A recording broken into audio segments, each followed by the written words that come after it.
Bonjour, je suis le professeur Yves Buisson, je suis le président de la cellule Covid-19 qui a été mise en place à l'Académie nationale de médecine depuis le 19 mars de cette année. Donc, nous allons parler aujourd'hui de des moyens qui peuvent être mis en place pour lutter contre la Covid-19. Cette pandémie qui dure depuis une année est particulièrement meurtrière puisqu'on compte actuellement plus de 47 millions de cas et plus d'1,2 million décès dans le monde, et elle n'est pas terminée, contrairement à ce que l'on avait observé avec le SRAS en 2003. Donc la question qui se pose maintenant de façon importante, majeure, c'est comment arrêter cette pandémie. Il y a 3 cibles potentielles pour arrêter une pandémie d'infection à transmission respiratoire. On peut agir sur l'hôte infecté. On peut agir sur la transmission qui se fait par voie respiratoire, donc sous forme de postillons, de sécrétion de salive ou de sécrétion rhinopharyngée, de gros diamètre, ce qu'on appelle les postillons, qui mesurent plus de 5 microns de diamètre, ou de plus petits diamètres, moins de 5 microns, qui sont des particules qui peuvent rester en aérosol et rester un certain temps dans l'air ambiant et être respirées par une personne réceptive. Donc, on peut agir sur cette transmission qui implique également les objets, les surfaces qui ont pu être souillées par les postillons qui se sont déposés à leur surface. Et puis, on peut agir sur l'hôte susceptible. Alors, quels sont les moyens? Eh bien, pour l'hôte infecté, c'est un traitement antiviral qui permettrait de stériliser la source d'infection, ou bien différentes actions pour empêcher la transmission du virus, et enfin, des actions visant la protection des individus réceptifs. Et nous allons voir successivement ces 3 voies d'action pour lutter contre la Covid-19. Tout d'abord, le traitement antiviral de l'hôte infecté ne pourrait être actif que s'il agissait et s'il était efficace aux phases précoces de la maladie, à la phase primaire, c'est-à-dire au moment où s'infectent les muqueuses respiratoires du haut appareil respiratoire, ou bien même à la phase pulmonaire. Alors, qu'est-ce que nous avons actuellement? Si on regarde les différentes cibles potentielles des antiviraux dans ce cycle de réplication du SARS-CoV-2, eh bien, les différentes molécules qui ont été testées jusqu'à présent ne montrent pas d'efficacité ou pas d'efficacité suffisante pour empêcher pour la personne infectée d'être contagieuse et de transmettre le virus. Donc, regardons le deuxième volet, lutte contre la transmission.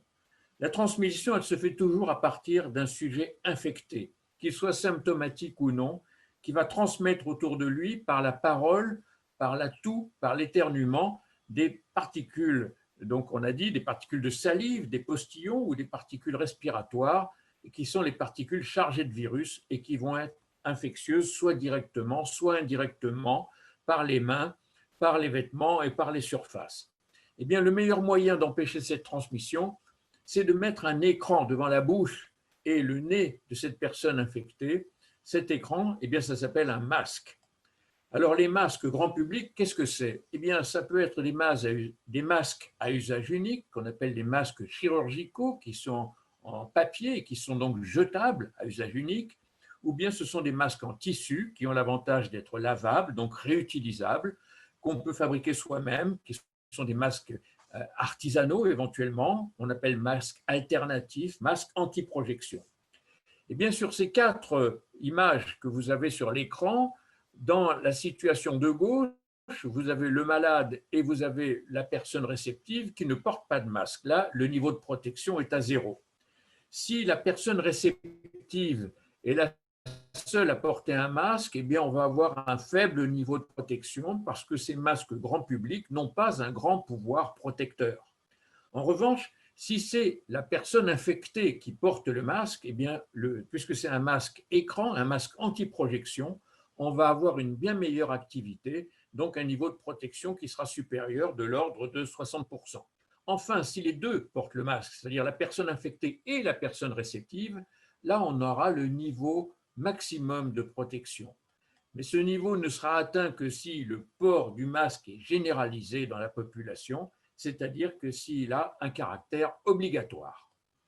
Alors l'autre méthode barrière importante, c'est le lavage des mains. Les mains sont très souvent souillées parce qu'on tousse dans ses mains, parce qu'on manipule des surfaces souillées. Eh bien, le lavage des mains est une mesure qui est aussi efficace pour empêcher les maladies à transmission respiratoire, comme la grippe ou le Covid, que les maladies à transmission féco-orale. Alors, il s'agit d'un lavage à l'eau et au savon pendant 20 secondes, ou bien un lavage par un gel hydroalcoolique qu'on peut répéter autant de fois que nécessaire dans la journée, chaque fois qu'on a eu un contact, qu'on a manipulé des surfaces potentiellement infectées. La distanciation physique, c'est du bon sens, c'est-à-dire que plus on est à distance les uns des autres et plus on réduit les risques de transmission. Alors on recommande une distanciation minimum de 1 mètre, d'autres disent 1,50 m, d'autres 2 mètres. Le plus, c'est le mieux, hein, parce que de nombreux facteurs vont intervenir. D'abord, est-ce qu'on est en milieu clos ou en milieu ouvert? Est-ce qu'il y a une ventilation? Quelle est la température? Quelle est l'humidité? Donc, ces différents facteurs peuvent jouer sur la possibilité de transmettre le virus de personne à personne. Il ne faut pas confondre distanciation physique et distanciation sociale.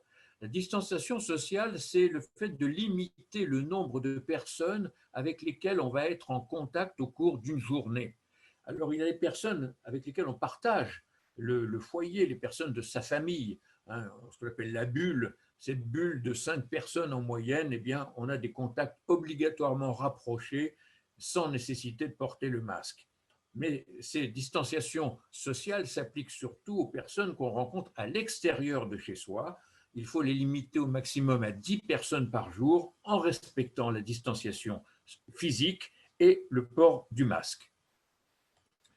L'isolement individuel. Eh bien, l'isolement individuel, c'est une mesure extrêmement importante pour les sujets infectés, qu'ils soient connus comme étant infectés, c'est-à-dire confirmés, ou qu'ils soient asymptomatiques.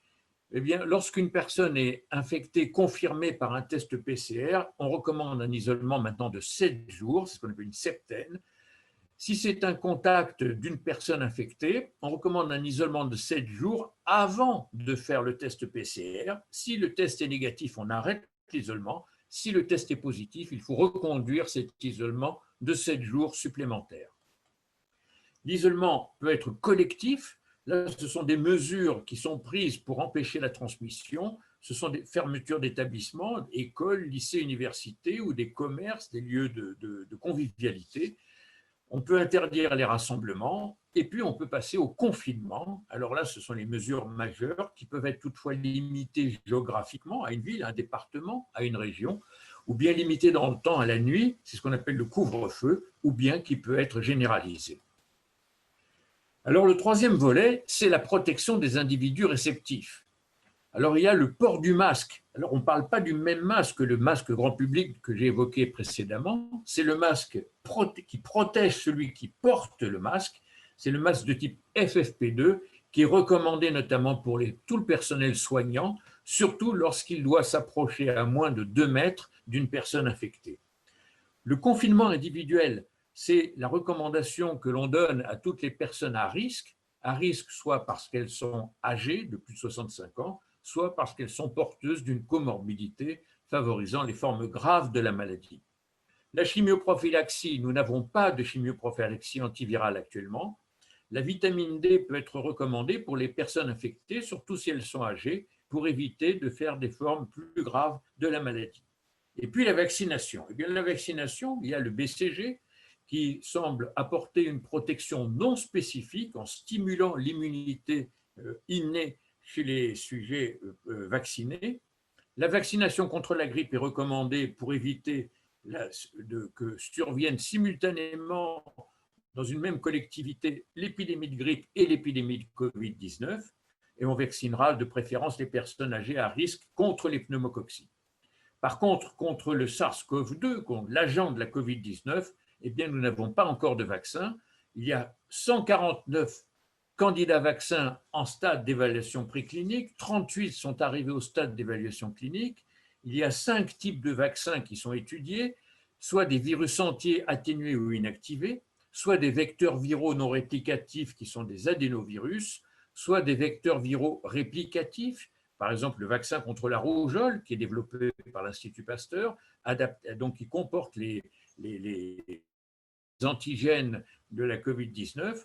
Il y a également les sous-unités vaccinales qui sont des protéines recombinantes et puis des nouveaux vaccins de type acide nucléique, ADN ou ARN messager.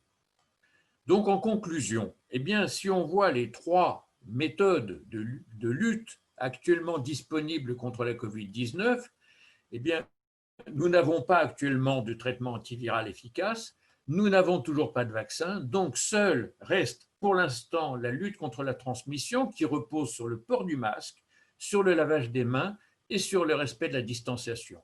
Mais on voit bien que ces mesures, bien qu'elles soient répétées et rappelées par de nombreuses recommandations, ne sont pas toujours suffisantes, et c'est ainsi que vendredi dernier, eh bien, le gouvernement français a rétabli le confinement généralisé pour la population.